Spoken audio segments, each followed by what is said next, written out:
ప్రేమ మాకు అర్థం కానటువంటిది. నాయన, మీరు అంతగా ప్రేమించి ఇంతవరకు మమ్మల్ని కాపాడినందుకై మీకు స్తోత్రాలు. ఆయన మీ సన్నిధిలో ప్రత్యేకంగా ఈ సువార్త ఉజ్జీవ సభల నిమిత్తమై ప్రార్థన చేసుకుంటూ ఆయన మీ జీవవాక్యాన్ని మేము ధ్యానించుకుంటూ ఉండగా మీ వాక్యము ద్వారా మా హృదయం ఆయన విశ్వాసంలో బలపడి మీ వైపు చూడగలుగుటకు, విశ్వాసంతో మీ సన్నిధిలో ప్రార్థన చేసుకుంటూ మీరే కనికరించి సహాయము చేయమని మా రక్షకుడైన యేసుక్రీస్తు నామంలో ప్రార్థన చేస్తున్నాము తండ్రి. ఆమేన్.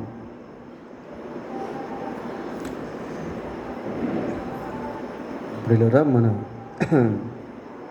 బైబిల్ గ్రంథంలో ఉంది యెషయా గ్రంథం 45వ అధ్యాయము 2వ వచనాన్ని చదువుకుందాం. నేను నీకు ముందుగా పోవచ్చు, మెట్టగానున్న స్థలములను సరళము చేసేదను, ఇత్తడి తలుపులను పగులుగొట్టేదను, ఇనుప గడియలను విడగొట్టేదను. మరి ఎప్పుడూ మనం ఈ వాక్యాన్ని జ్ఞాపకం చేసుకుంటూ ఉంటాం. దేవుని వాక్యాన్ని జ్ఞాపకం చేసుకున్నప్పుడు మన హృదయం ఎంతగానో బలపరచబడుతుంది. దేవుని యొక్క శక్తి మనకు అర్థమైతే ఆ శక్తి పైన ఆధారపడేదానికి అవకాశం ఉంటుంది. ఈ వాక్యాన్ని పరిశీలిస్తే ప్రభువే స్వయంగా ఈ మాటలు మాట్లాడుతూ ఉన్నాడు. నేను నీకు ముందుగా పోవచ్చు, మెట్టగా ఉన్న స్థలములను సరళము చేసేదను. ఇది దేవుని యొక్క వాగ్దానం వలె కనబడతాను. దేవుడు వాగ్దానం చేసినప్పుడు దాన్ని తప్పనిసరిగా ఆయన నెరవేర్చేటువంటి వాడిగా ఉంటాడు. సంఖ్యాకాండం 23వ అధ్యాయము 19వ వచనం చదువుదాం. 23:19. దేవుడు అబద్ధం ఆడుటకు ఆయన మానవుడు కాడు,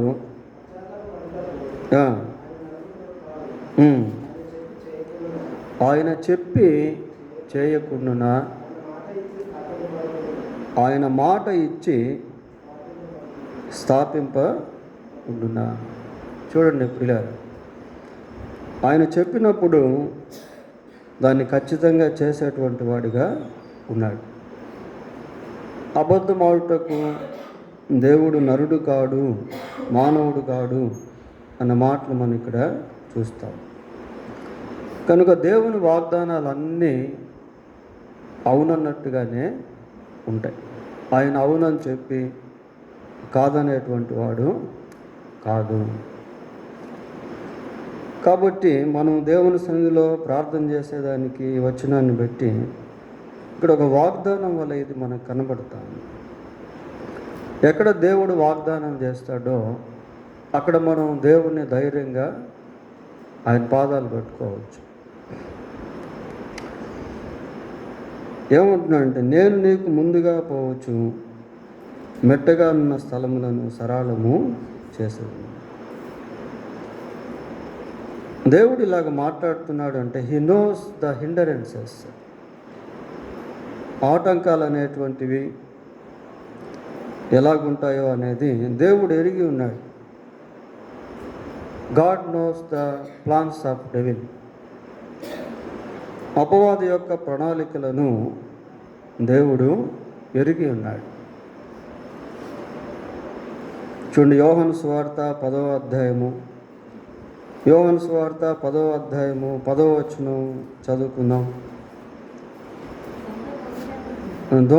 దొంగతనమును, హత్యను, నాశనమును చేయుటకు వచ్చును కానీ మరి దేనికిని కాదు. యేసు ప్రభు అపవాదుని గురించి ఇక్కడ మాట్లాడుతూ ఉన్నాడు.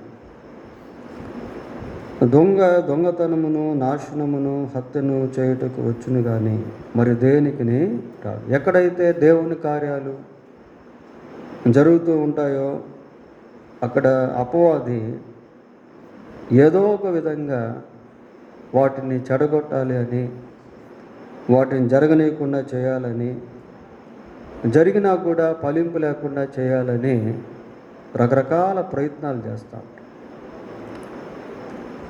వాక్యాన్ని అపవాది అపహరిస్తాడు. ప్రజలు దేవుని యొక్క ఆశీర్వాదాలను పొందనీయకుండా అడ్డుపడతాడు. అయితే దేవుడు మరి ప్రభు అయిన యేసుక్రీస్తు వారి లోకానికి వచ్చి అపవాది యొక్క క్రియలను లయపరిచాడు. యోహాను రాసిన మొదటి పత్రిక 3వ అధ్యాయము 8వ వచనం చదువుకుందాం. యోహాను రాసిన మొదటి పత్రిక 3వ అధ్యాయం 8వ వచనం. అపవాది మొదటి నుండి పాపము చేయుచున్నాడు కనుక పాపము చేయువాడు అపవాది సంబంధి. అపవాది యొక్క క్రియలను లయపరచుటకే దేవుని కుమారుడు ప్రత్యక్షమాయెను. కనుక అపవాది యొక్క క్రియలు లయపరచబడ్డాయి. Satan doesn't have enough power. యేసుక్రీస్తు శిలువ మరణము ద్వారా అపవాది యొక్క అధికారము కొట్టివేయబడింది. అయితే దేవునికి అపవాది యొక్క కుయుక్తులు, అపవాది తీసుకొచ్చేటువంటి ఆటంకాలు, కలుగు చేసేటువంటి నష్టాలు, ఇవి ప్రభువు ఎరిగినటువంటి వాడిగా ఉన్నాయి. నేను నీకు ముందుగా పోవచ్చు, మెట్టగానున్న స్థలములను సరళము చేసేది. ఈ వచనాన్ని ఇంకా మనం తీక్షణంగా పరిశీలించినప్పుడు మనకు ముందుగా ఆయన వెళ్తూ ఉన్నాడు అంటే అర్థం ఏంటి అంటే ఆయన మనతో కూడా ఉన్నాడు అని అర్థం. అలాగే మనల్ని ఆయన నడిపించుకుంటూ తీసుకుని వెళ్తాడు అని అర్థం. ఆయన ముందే వెళ్ళిపోవడం కాదు, ముందుగా వెళ్తూ ఉంటాడు. ఆయన వెనక మనం. ఈ ప్రక్రియ ఇశ్రాయేలు ప్రజల జీవితాల్లో మనం గమనించవచ్చు. చూడండి, నిర్గమాకాండం 13వ అధ్యాయము, నిర్గమాకాండం 13వ అధ్యాయము 21వ వచనం చదువుకుందాం. వారు పగలు రాత్రియు ప్రయాణము చేయునట్లుగా యెహోవా త్రోవలో వారిని నడిపించుటకై పగటియందు మేఘస్తంభములోను వారికి వెలిగించుటకు రాత్రివేళ అగ్ని స్తంభములోను ఉండి అనేటువంటిది ప్రాముఖ్యం. అదేదో ఊరికే పగలు మేఘస్తంభం, రాత్రి అగ్నిస్తంభాన్ని ఆయన ఏర్పాటు చేశాడు అని కాదు. ఆయన వాటిలో ఉండి వారికి ముందుగా నడుచుచు వచ్చాడు. వారు వెళ్తూ ఉంటే వారికి ముందు ఆయన వెళ్తా ఉన్నాడు, వారితో కూడా ఉండి వెళ్తా ఉన్నాడు. పగలు మేఘస్తంభములో, రాత్రి అగ్నిస్తంభంలో ఆయన ఉండి వారిని నడిపించుకుంటూ తీసుకొని వెళ్ళాడు. అవాంతరాలు, ఆటంకాలు, నష్టాలు, అపాయాలు, నిర్బంధాలు ఇవన్నీ కూడా దేవునికి తెలుసు. నేను నీకు ముందుగా పోవచ్చు, మెట్టగానున్న స్థలములను సరళము చేసేదను. స్థలాలు మెట్టగా ఉంటాయి అని కూడా దేవునికి తెలుసు. ఎక్కలేనటువంటి పరిస్థితి. So God knows everything. దేవుడు సమస్తము ఎరిగినటువంటి వాడిగా ఉన్నాడు. మెట్టగా ఉన్న స్థలములను ఆయన ఏం చేస్తాడట? సరళము చేస్తాడు. ఇక్కడ దేవుని యొక్క సామర్థ్యతను మనం చూడగలుగుతాం. God's ability is seen here. దేవుని యొక్క సామర్థ్యత ఆయన మెట్టగా ఉన్న స్థలములను సరళము చేయగలడు అన్నది ఇక్కడ మనం చూడవచ్చు. మరి దేవుడు ఏదైనా చేయగలడు. ఆయనకు అసాధ్యమైనది ఏది కూడా లేదు. ఇర్మియా గ్రంథం 32వ అధ్యాయం 27వ వచనం ఒకసారి చదువుదాం. నేను యెహోవాను, సర్వ శరీరులకు దేవుడను, నాకు అసాధ్యమైనది ఏదైనా ఉండునా. నేను సర్వ శరీరులకు దేవుడను అంటున్నాడు.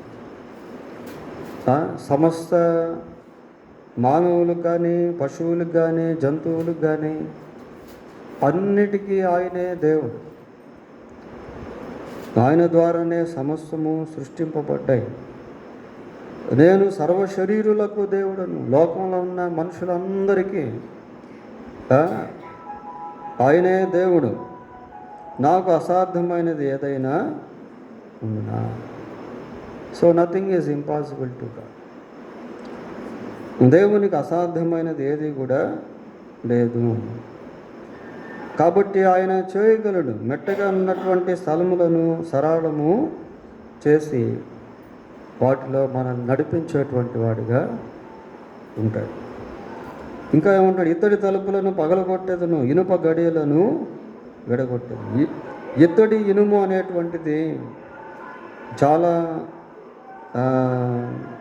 గట్టితనాన్ని సూచించేటువంటివిగా ఉన్నాయి. గట్టితనాన్ని సూచించేటువంటివిగా ఉన్నాయి. పిల్లరా, అది ఎటువంటి మొరటుతనమైన, గట్టితనమైన, కఠోరమైనటువంటి పరిస్థితులైనా అవన్నీ కూడా దేవుని దృష్టిలో బలహీనమైనవే. అవి ఎంత బలముగా ఉన్నప్పటికీ వాటన్నిటికంటే దేవుడు బలవంతుడు. అపవాది కన్నా, అపవాది యొక్క శక్తుల కన్నా, లోక సంబంధమైనటువంటి చీకటి శక్తుల కన్నా, దేవతా శక్తుల కన్నా, అవి ఏమైనప్పటికీ సరే దేవుడు వాటన్నిటికీ బలవంతుడు. వాటన్నిటిపైన అధికారం కలిగినటువంటి వాడు.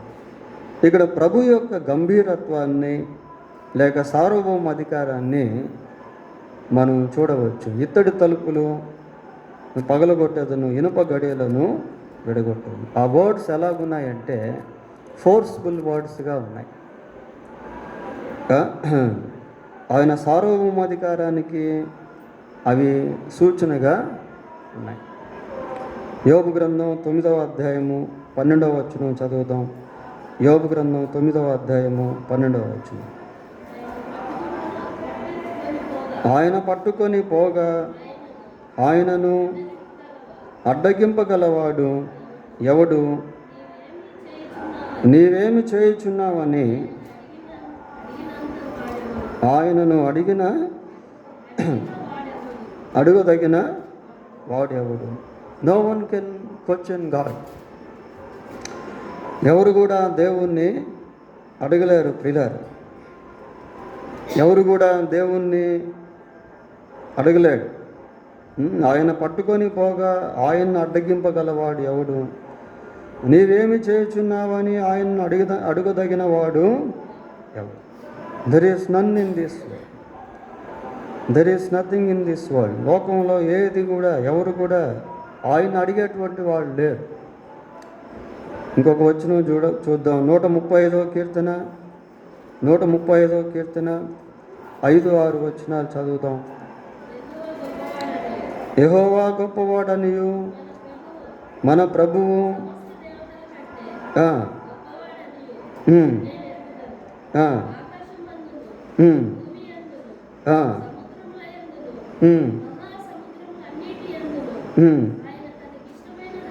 ఆయన తనకిష్టమైనదంతయు జరిగించు. యెహోవా గొప్పవాడనియు మన ప్రభువు సమస్త దేవతల కంటే గొప్పవాడనియు నేను ఎరుగుదును.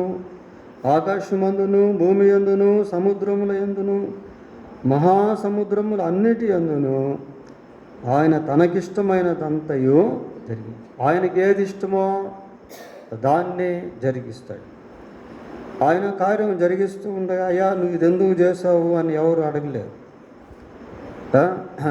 ప్రియులారా, ఇది దేవుని యొక్క సార్వభౌమాధికారానికి సూచికగా ఉన్నాయి.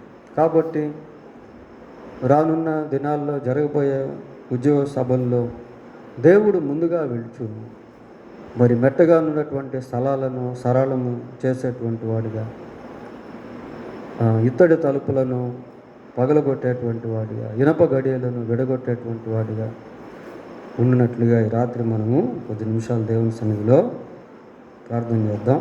నేను చిన్న ప్రార్థన చేసిన తర్వాత ప్రార్థన అంశాలు ఒకసారి జ్ఞాపకం చేస్తాను, దాన్ని బట్టి మనం ప్రార్థన చేద్దాం. పరిశుద్ధుడైన మా దేవా, మీకు వందనాలు స్తోత్రాలు చెల్లిస్తూ ఉన్నాం. మీరు మాకు ముందుగా వెళ్ళుచు మెట్టగా ఉన్న స్థలములను సరళము చేసే దేవుడుగా ఉన్నందుకై మీకు స్తోత్రాలు. మీరు వాగ్దానం చేసి దాన్ని నెరవేర్చేటువంటి వాడవు. మీరు కార్యము చేయగా తిప్పగలిగినటువంటి వాడు ఎవరూ లేరు. మీరు సర్వ శరీరులకు దేవుడవు నాయన. భూమి ఆకాశ సముద్రములంతటి యందు మీకు ఇష్టమైనది మీరు జరిగించేటువంటి వాడు ప్రభువా. అందును బట్టి మీకు స్తోత్రాలు చెల్లిస్తూ ఉన్నాం. మీరు మాతో కూడా ఉండే దేవుడు అయినందుకై మీకు స్తోత్రాలు. ప్రతి ఆటంకములను తొలగించి వేసి మార్గమును సరళము చేసే దేవుడవు, అందును బట్టి మీకు స్తోత్రాలు. ఆయన ఈ రాత్రి మా ఎదుట మేము కలిగి ఉన్నటువంటి ప్రార్థనా సమయాన్ని మాకు దీవెనకరముగా చేయమని మా ప్రభు అయిన యేసుక్రీస్తు నామములో ప్రార్థన చేస్తున్నాము తండ్రి. ఆమేన్.